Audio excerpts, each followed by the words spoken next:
Balikan po natin si Aubrey Carampel sa ginaganap na necrological services para kay Kuya Germs. Aubrey?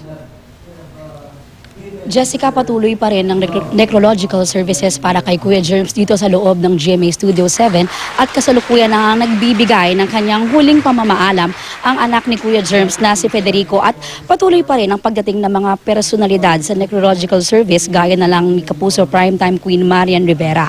At gaya ng naiulat ko kanina, nagbigay ng kanilang huling pagpupugay para kay Kuya Germs sina GMA Chairman and CEO Attorney Felipe L. Gozon at former Representative Gilberto Duavit Sr.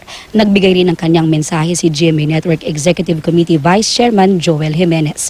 Narito ang kanyang naging pahayag.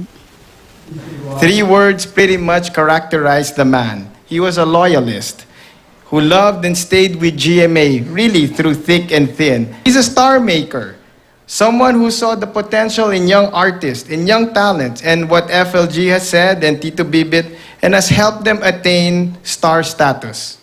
And he is also a God-fearing man whose Christian faith was reflected in his attitude, action, and words. Jessica, tuloy-tuloy pa rin yung pagbibigay ng tribute kay Kuya Germs at hanggang magdamag siguro yung mga tao dito ay pwede magstay at magbigay rin ng kanilang mga huling mensahe para kay Kuya Germs. Jessica. Maraming salamat sa iyo, Aubrey Carampel.